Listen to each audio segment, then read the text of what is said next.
সাহাবীরা তোমরা জানিয়ে রাখো আরো আমি হয়েছি হাবিবুল্লাহ আমি সর্বপ্রথম বেহেশতের দরওয়াজার মধ্যে নক করব বলেন না সুবহানাল্লাহ এটা আমার ফখর নয় বাবা আদম আলাইহিস সালাতু সালাম থেকে ঈসা রূহুল্লাহ পর্যন্ত যত নবী রাসূল রয়েছেন কেউ বেহেশতের ভিতরে প্রবেশ করতে পারবে না যতক্ষণ পর্যন্ত আমি নবী মুহাম্মদুর রাসূলুল্লাহ সাল্লাল্লাহু আলাইহি ওয়াসাল্লাম বেহেশতে প্রবেশ না করব এটা আমার ফখর নয় আউয়ালু শাফি আমি সর্বপ্রথম শাফাত করব ওয়া আউয়ালু মুশাফফা এবং আমার শাফাত সর্বপ্রথম আল্লাহ পাক রব্বুল আলামিন কবুল করবেন চিৎকার দিয়ে বলি না সুবহানাল্লাহ আর একটু আওয়াজ দিয়ে বলি না সুবহানাল্লাহ এটা আমার ফখর নয় বলেন না সুবহানাল্লাহ পবিত্র কোরআনুল কারীমের মধ্যে ইরশাদ করেন আসা আইয়াবআসাকা রাব্বুকা মাকামান মাহমুদা চিৎকার দিয়ে বলি আল্লাহু আকবার আসা আইয়াবআসাকা রাব্বুকা মাকামান মাহমুদা ওয়াচিনে আমার আল্লাহ পাক রব্বুল আলামিন তার প্রিয় হাবিবকে মাকামে মাহমুদে অর্থাৎ প্রশংসনীয় স্থানে যে স্থানে আমার আপনার নবী নূরের নবী কামলিওয়ালা নবী সকল নবীদের নবী হায়াতুল নবী জিন্দা নবী নূরুন আলা নূর নবীজি শাফাত করবেন ওই শাফাতের স্থানে মাকামে মাহমুদে হযরত আদম আলাইহিস সালাতু সালাম থেকে হযরত ঈসা রূহুল্লাহ পর্যন্ত যত নবী রাসূল রয়েছেন সকলে আমার নবীর প্রশংসা করবেন সেই স্থানটির নাম হলো মাকামে মাহমুদ বলেন না সুবহানাল্লাহ একটু আওয়াজ দিয়ে বলি না সুবহানাল্লাহ এই স্থানে আমার নবী শাফাত করবেন ওই স্থানের নাম হলো মাকামে মাহমুদ বলেন না সুবহানাল্লাহ আল্লাহ পাক রব্বুল আলামিন আমার আপনার নবী নূরের নবীকে শাফাতের হুকুম দিবেন কিয়ামতের ময়দানে রোজ হাশরের ময়দানে শাফাতের হুকুম দিবেন আল্লাহ পাক রব্বুল আলামিন তার প্রিয় হাবিবকে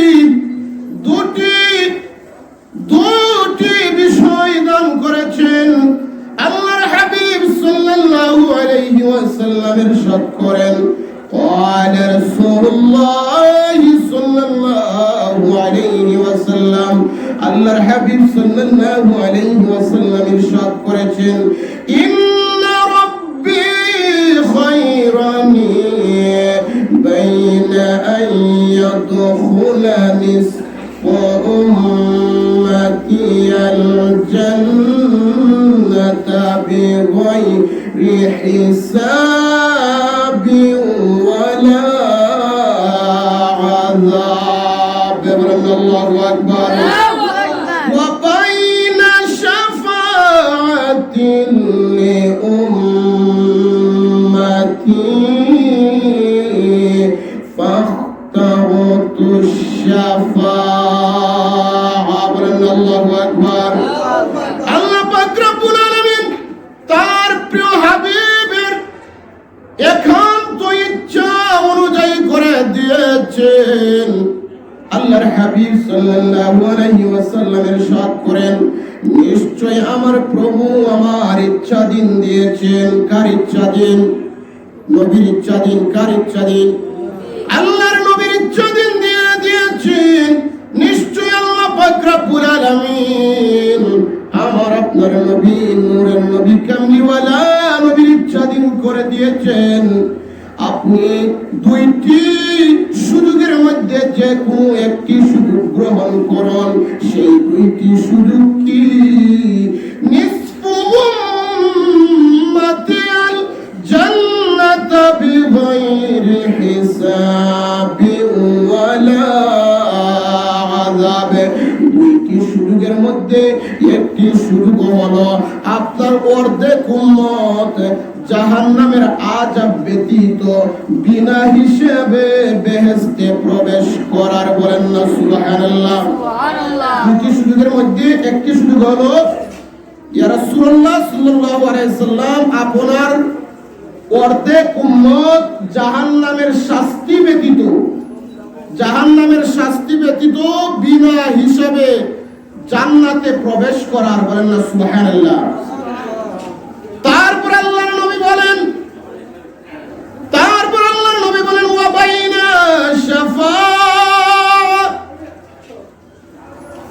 বাইনা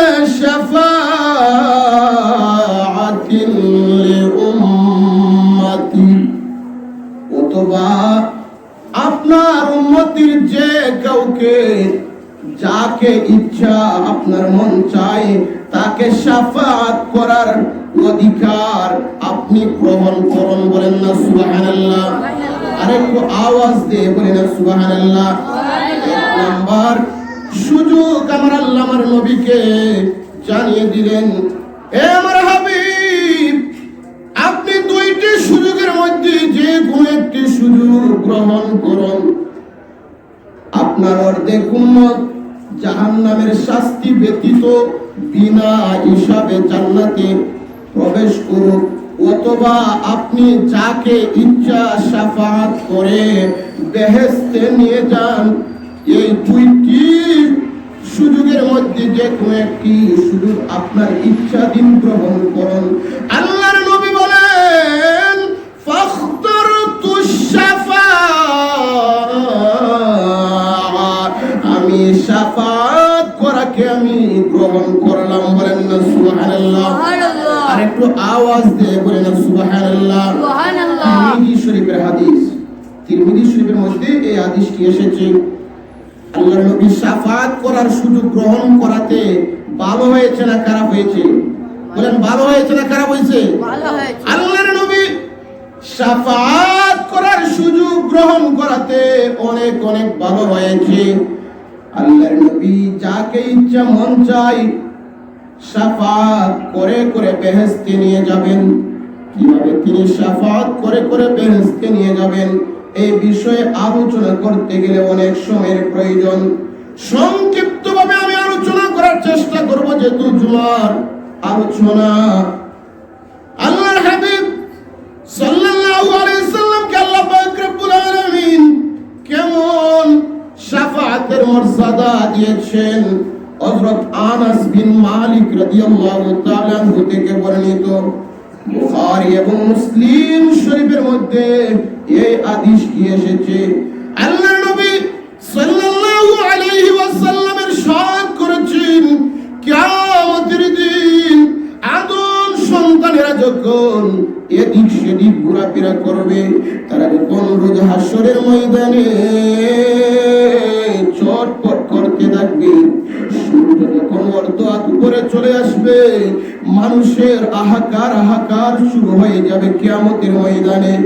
ওই সময়ে আদম সন্তানেরা একত্রিত হয়ে দলবদ্ধ হয়ে আমাদের বাবা আদম আলাইহিস সালাতু সালামের কাছে যাবে।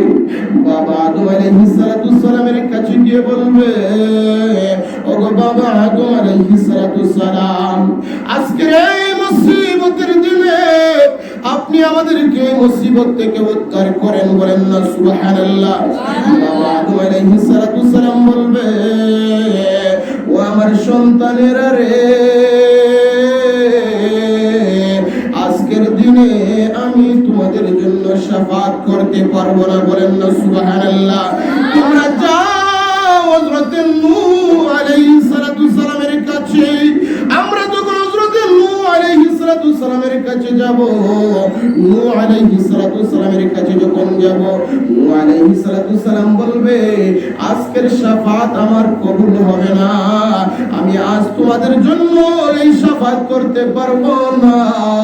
তোমরা যাও হযরত ইব্রাহিম আলাইহিস সালামের কাছে।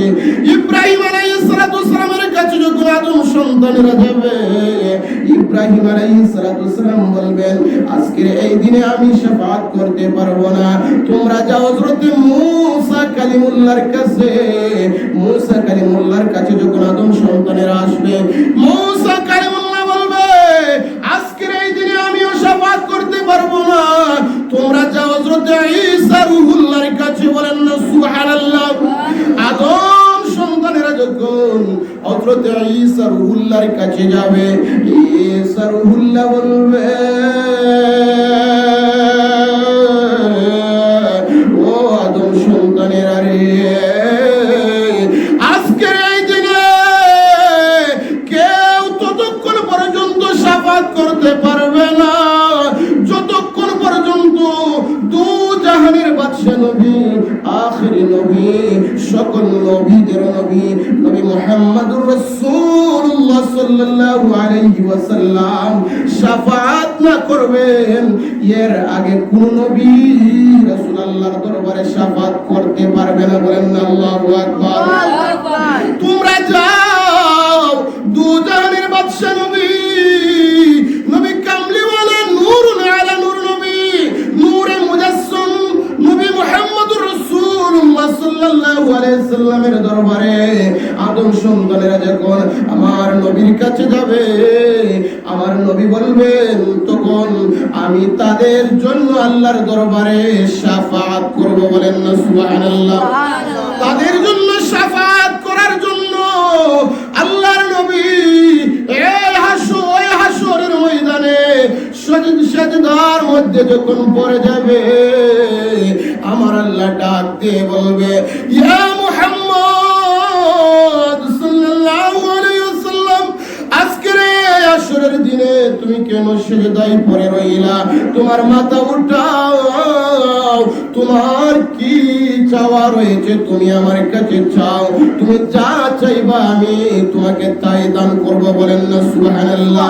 তখন আল্লাহর নবী বলবেন রব্বি হাবলি উম্মতি ইয়া উম্মতি ইয়া উম্মতি। বলেন না সুবহানাল্লাহ। তখন আল্লাহর নবী যখন উম্মতি উম্মতি বলে কাঁদবে, আমার আল্লাহ বলবেন ও আমার হাবিব যাও, আমি তোমাকে শাফাত করার অনুমতি প্রদান করলাম। যাদের অন্তরে সবরের দানা পরিমাণ ঈমান রয়েছে তাদেরকেও তুমি শাফাত করে বেহেশতে নিয়ে যাও। বলেন না সুবহানাল্লাহ। আল্লাহর নবী এইভাবে শাফাত করবেন, করতে করতে একেবারে সবরের দানা, জবর তো আমরা চিনি না, জবর আমরা চিনি না, আরবি হরফের উপরে যে থাকে জবর, এই জবর চিনি না, এই জবর পরিমাণ ঈমানও যার কাছে, অর্থাৎ সামান্য ঈমানও যার কাছে রয়েছে তাকেও আল্লাহর নবী শাফাত করার ক্ষমতা লাভ করবেন। বলেন না সুবহানাল্লাহ।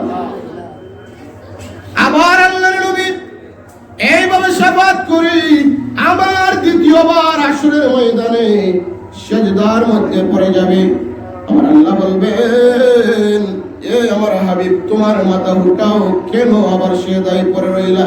আমার দয়াল নবী বলবেন ইয়া উম্মতি। বলেন না সুবহানাল্লাহ।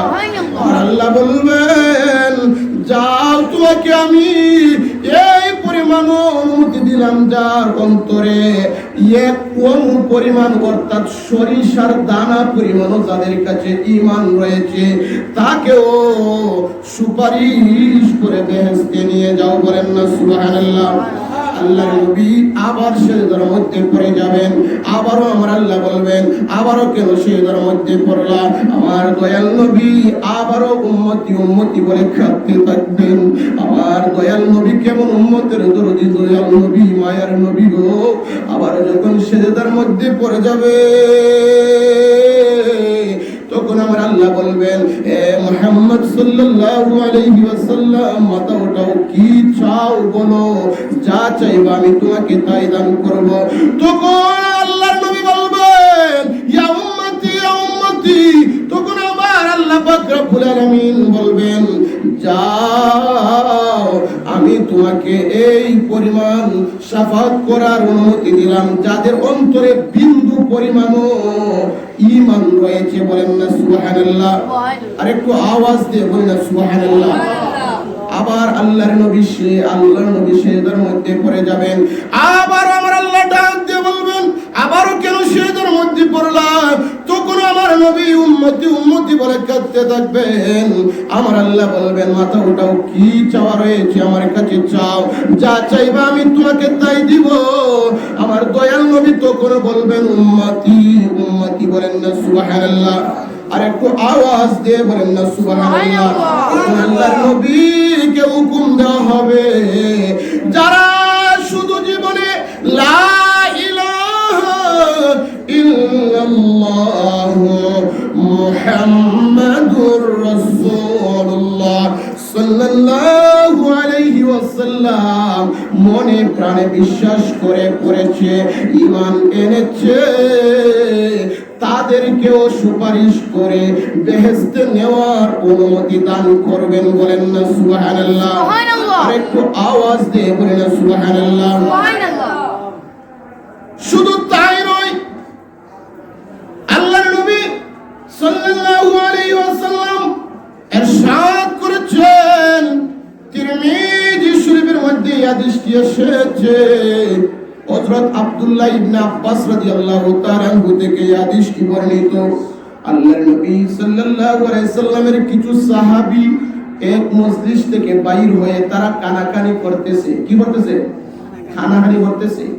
বাবা আদম আলাইহিস সালাতু সালামকে আল্লাহ সাফিউল্লাহ উপাধি দান করেছেন, ইব্রাহিম আলাইহিস সালামকে খলিলুল্লাহ উপাধি দান করেছেন, মুসা আলাইহিস সালাতু সালামকে কালিমুল্লাহ উপাধি দান করেছেন, ঈসা আলাইহিস সালাতু সালামকে রূহুল্লাহ উপাধি দান করেছেন।